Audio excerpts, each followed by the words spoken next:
Recording. Hi. Hi, everyone. Hi, sis. Hi. So We're on lesson we're on 5. lesson 35. Is that correct? Yes. My mind is part of God's. I am very holy. I need to repeat that because I really would like you to join me in breathing that in, not just intellectually, but breathing the meaning of it into our hearts, right? My mind is part of God's. I am very holy. Today's idea does not describe the way you see yourself now.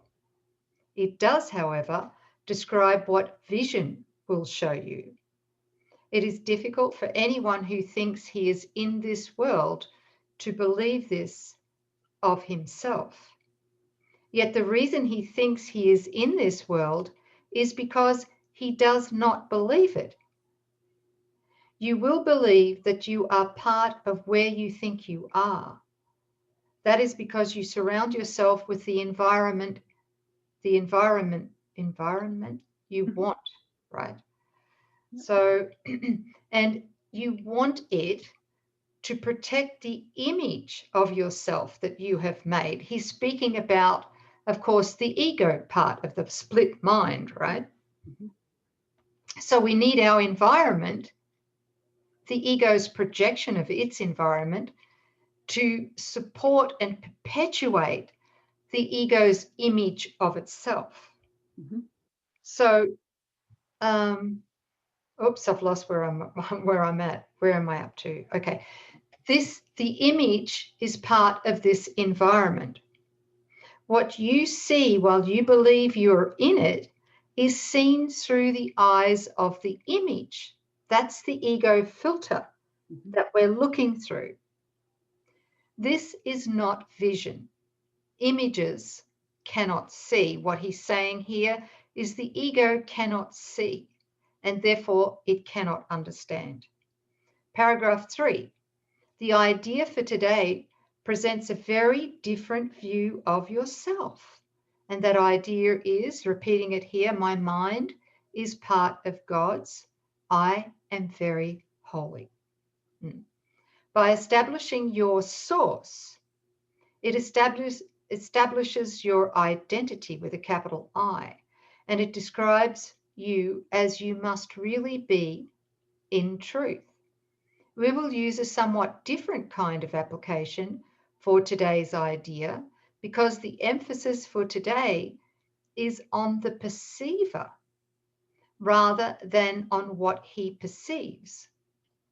So that's great. So we have been recognizing that what we see as images outside of ourselves that are causing us distress, right? Those are effects from our mind, and we're learning to choose again. But now he's addressing the nature of the mind. Which so-called mind is it that we are doing the thinking from and the seeing out of? Is it the ego thought system, which is what the ego made as a substitute? Or are we recognizing our union with the mind of God?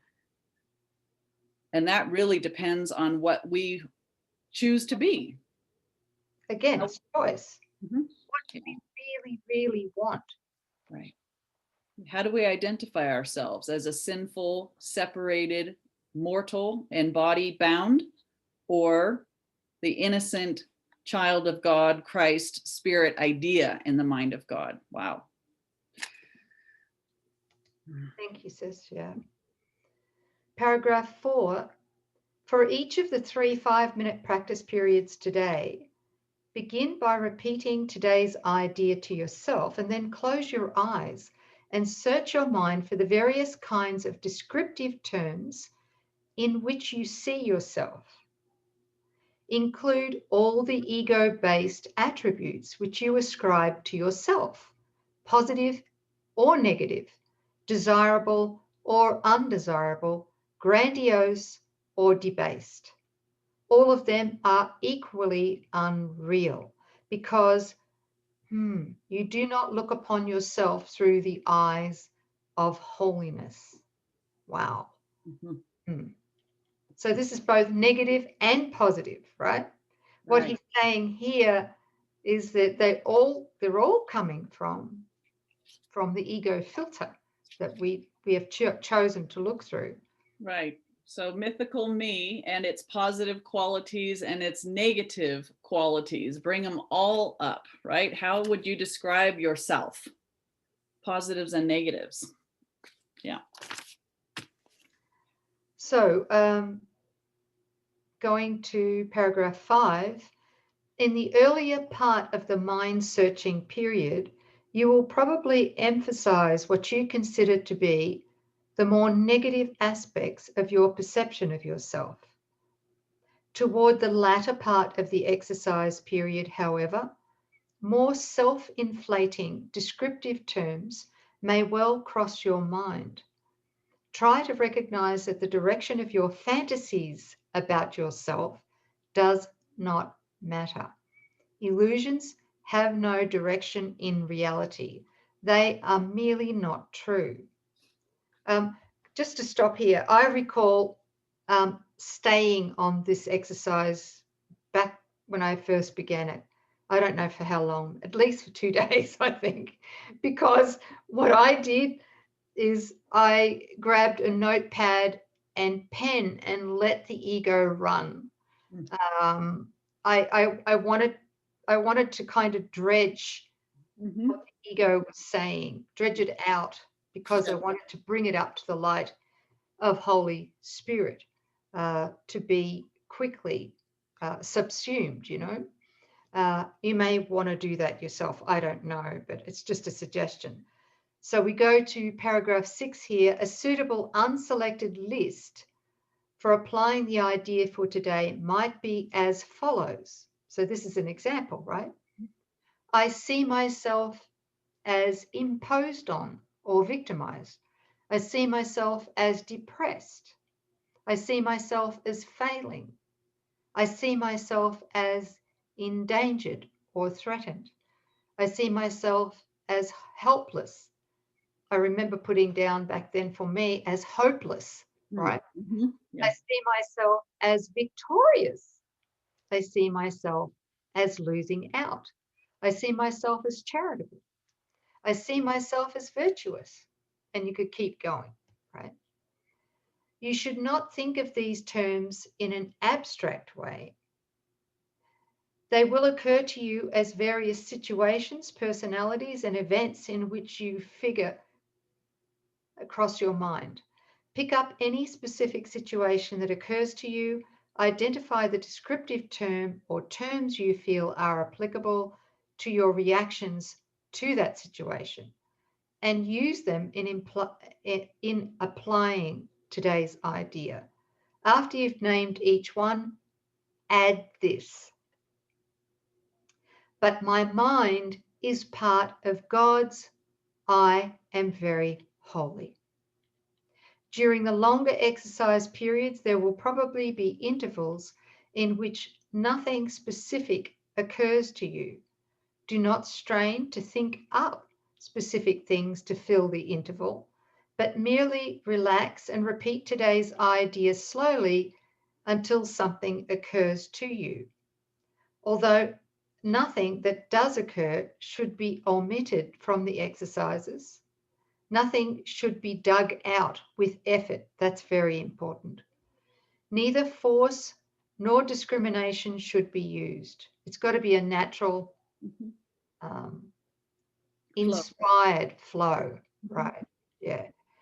As often as possible during the day, pick up a specific attribute or attributes you are ascribing to yourself at the time and apply the idea for today to them, adding the idea in the form stated above to each of them. If nothing particular occurs to you, merely repeat the idea to yourself with eyes closed. My mind is part of God's I am very holy. And I think, again, this bears just looking at that gap diagram. This is our mind in its natural state. at one with God, right? The unified mind, our mind and God's mind being one. And then there's the split mind with its mythical me. And it doesn't matter if value, if the ego is promoting mythical me as like I'm virtuous or I'm charitable, I'm such a great guy, I get along with everybody, or the negative side, I'm a failure, I'm unworthy, I'm never going to get it, only good things only happen to other people. This is the mythical me and its judgments on itself. Yet all of that, the self doesn't exist, and the mind that is saying these things or evaluating is this insane split part of our mind and has nothing to do with the truth. Only when we're allowing what God is, or Holy Spirit is imparting to us, are we in our right mind, and can we properly evaluate what we are. When you are sharing with the mind of the Holy Spirit, we will feel and know our holiness. And these are the fruits of our holiness. Beautiful. Can you open that up again? Yes. What just came barreling in then was the thought of the body. So, I don't know about everyone else, but I have had many thoughts about the body, the state of the body, the state of its health, the state of its appearance, like for many women, especially some men too, is that whole thing about having a sexy body, right? The body image.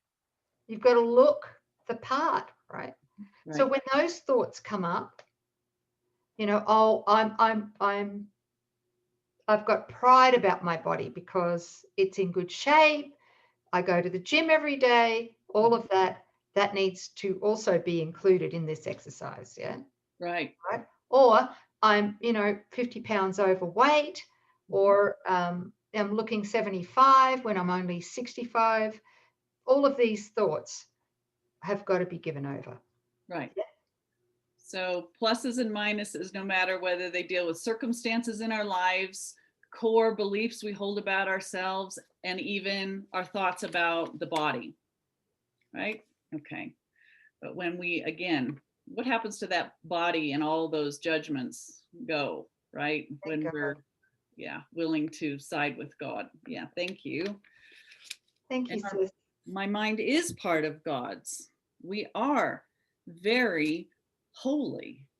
So holy. Very holy. Very holy.